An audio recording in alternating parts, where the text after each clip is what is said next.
Imagine pressing a button designed to save a nuclear reactor. But instead of shutting it down, it triggers one of the biggest explosions in human history. Within seconds, a 1,000-ton concrete lid is blown into the sky. Radioactive fire begins burning. Invisible radiation starts spreading across Europe.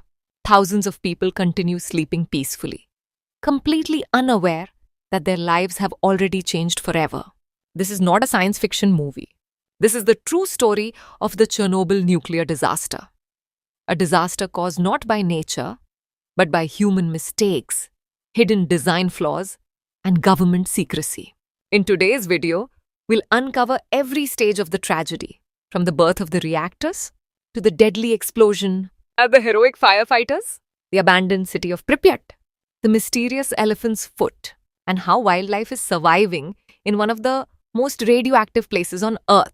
Stay until the end, because some of the discoveries scientists are making in Chernobyl today could actually help fight cancer in the future. Let's begin. Chapter 1. The Soviet Dream. To understand Chernobyl, we first need to understand the Soviet Union of the 1970s. The USSR wanted to become the world's energy superpower. One of its biggest projects was the Chernobyl nuclear power plant, located in what is now northern Ukraine. Just 3 kilometers away, the government built an entirely new city called Pripyat. Pripyat wasn't an ordinary town. It was a modern city filled with apartment buildings, schools, hospitals, amusement parks, sports centers, and shopping areas. Nearly 50,000 people lived there. Most were engineers, scientists, technicians, or their families. It was considered one of the best places to live in the Soviet Union. Everything looked perfect. But hidden beneath this success was a dangerous secret. The power plant used a reactor design called the RBMK-1000. It produced enormous amounts of electricity at a relatively low cost. However, it contained 2 major design flaws that were kept secret, even from many of the plant operators. The first flaw was called the positive void coefficient. Normally, if water inside a reactor turns into steam, the nuclear reaction slows down. But in the RBMK reactor, the opposite happened. More steam actually made the nuclear reaction stronger. Imagine pressing the brake pedal in your car, and instead the car accelerates. That was the first problem. The second flaw involved the control rods. These rods were supposed to stop the nuclear reaction during emergencies. However, the tips of these rods were made of graphite. When inserted into the reactor, they actually increased the reaction for the first few seconds before reducing it. This dangerous flaw would soon change history. Chapter 2. The safety test that became a nightmare.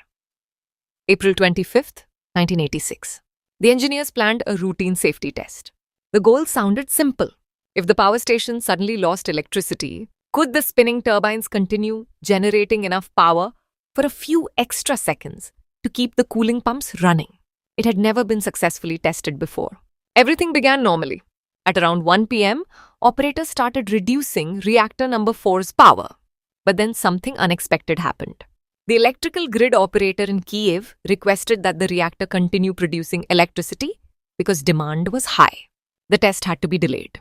For nearly 9 hours, the reactor remained at half power. This delay caused a hidden problem. A radioactive gas called xenon-135 began building up inside the reactor. Engineers often call xenon the reactor poison because it absorbs neutrons and suppresses the nuclear reaction. By late evening, the night shift took over. Leading the shift were Alexander Akimov, Leonid Toptunov, and supervising them was Deputy Chief Engineer Anatoly Dyatlov. Dyatlov had a reputation. He was strict, demanding, and unwilling to accept failure. Chapter 3. Everything starts going wrong at around 12:28 a.m. Operators tried reducing the reactor power again, but because of the accumulated xenon, the reactor's power suddenly crashed. Instead of operating at around 700 megawatts, it fell to only about 30 megawatts. The reactor became dangerously unstable. Akimov and Toptunov wanted to cancel the test. They knew something was terribly wrong, but Dyatlov refused. He ordered them to continue. To increase power again, operators removed almost all of the reactor's control rods. Out of 211 rods, around 204 were pulled out. This violated multiple safety rules. Imagine driving a heavy truck downhill without brakes. That was the condition of reactor number 4. Eventually, power climbed to roughly 200 megawatts, still far below the planned testing level, but Dyatlov gave the order anyway. Start the test. The turbines were disconnected. Cooling water flow began decreasing. Steam started forming inside the reactor. Because of the positive void coefficient, the reactor became even more reactive. Power began rising uncontrollably. Operators realized disaster was approaching. There was only one option left. Press the emergency shutdown button. AZ5, Chapter 4. The button that triggered disaster. At exactly 1:23:40 a.m., AZ5 was pressed. Everyone expected the reactor to shut down. Instead, the graphite tips of the control rods entered the reactor first. For a few critical seconds, they dramatically increased the nuclear reaction. Power surged beyond imagination. Some estimates suggest the reactor briefly produced over 100 times its normal operating power. Pressure built instantly. Then, the first explosion occurred. A massive steam explosion. The reactor's 1,000-ton concrete lid was blown into the air. Seconds later, a second explosion followed. Hydrogen ignited. The roof was destroyed. The reactor core was exposed directly to the atmosphere. Graphite blocks caught fire. Unlike ordinary fires, this radioactive fire would burn for days, and every second, it released enormous amounts of radioactive material into the sky. Chapter 5. The Invisible Enemy. Radiation has no color, no smell, no sound. You cannot see it. You cannot taste it. That made Chernobyl especially deadly. Plant managers initially refused to believe the reactor had exploded. Reports sent to Moscow claimed the reactor is intact. Only the roof is burning. Meanwhile, firefighters rushed toward the flames. They wore normal uniforms, no radiation suits, no protective masks. Many didn't even know they were walking into lethal radiation. One of the best-known firefighters was Vasily Ignatenko. He and his colleagues climbed directly onto the burning reactor building. They extinguished fires, handled radioactive debris with their bare hands. Within hours, many became violently ill. Their skin burned from the inside. Organs began failing. Most died within 2 weeks from acute radiation syndrome. These firefighters became some of the first heroes of Chernobyl. Chapter 6. The Silent City of Pripyat. While firefighters fought for their lives, residents of Pripyat continued normal life. Children played outside. Families walked through parks. People watched the glowing reactor from balconies, thinking it looked beautiful. They had no idea the air itself had become poisonous. Only 36 hours later did the government finally announce an evacuation. Buses arrived. Residents were told, "You'll be gone for only 3 days. Take only essential items. Leave everything else behind." Most believed they would return. They never did. Pripyat became a ghost city. Apartments remained untouched. Schools still contained books. Toys lay scattered across nursery floors. Ferris wheels never carried passengers. Time simply stopped. Chapter 7. The world learns the truth. The Soviet Union tried hiding the disaster, but radioactive particles cannot be hidden. 2 days later, workers at a nuclear power plant in Sweden detected unusually high radiation. At first, they believed their own plant was leaking. After investigation, they realized the radiation was coming from the Soviet Union. Only then, international pressure forced Moscow to admit something catastrophic had happened. The radioactive cloud eventually spread across Ukraine, Belarus, Russia, and much of Europe. Chapter 8. The Liquidators. Cleaning Chernobyl became one of history's most dangerous missions.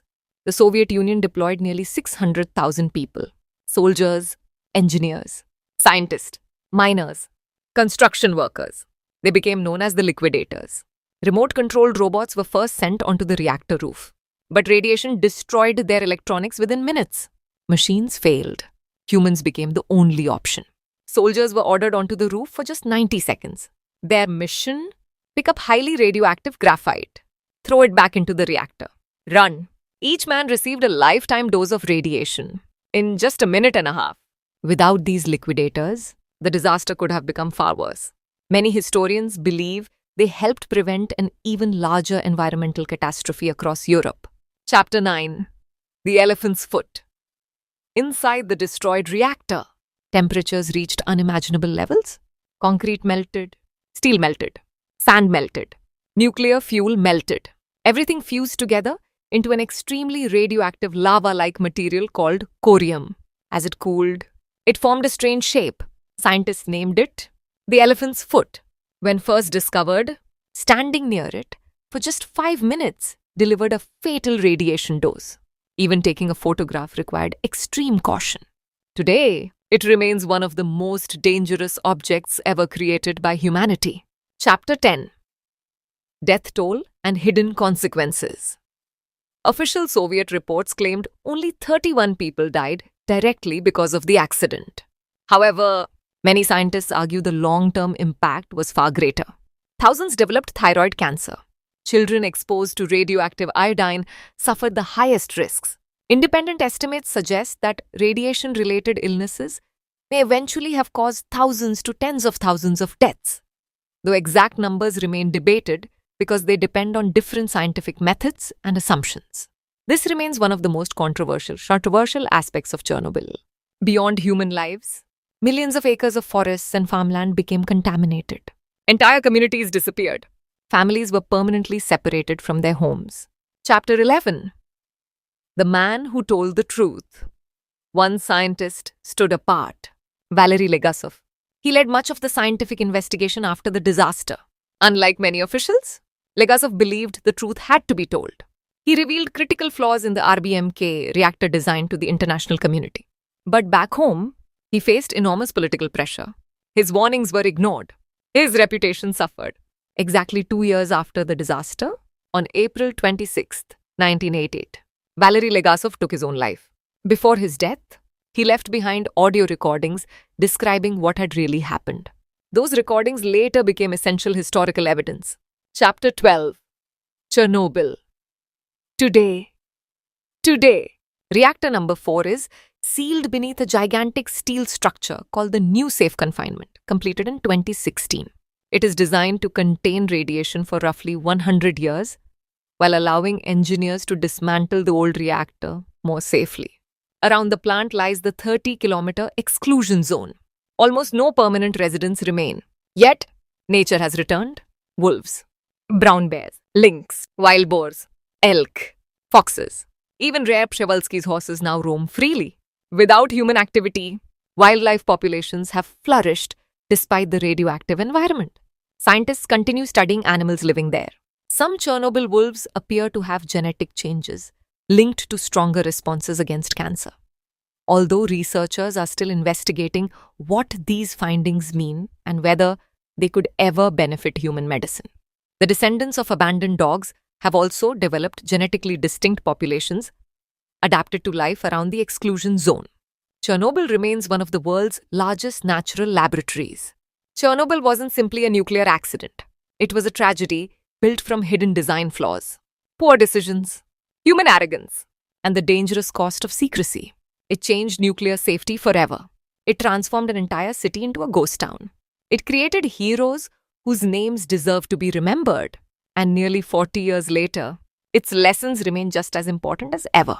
Because technology can achieve incredible things, but without transparency, responsibility, and respect for safety, even humanity's greatest inventions can become its greatest disasters.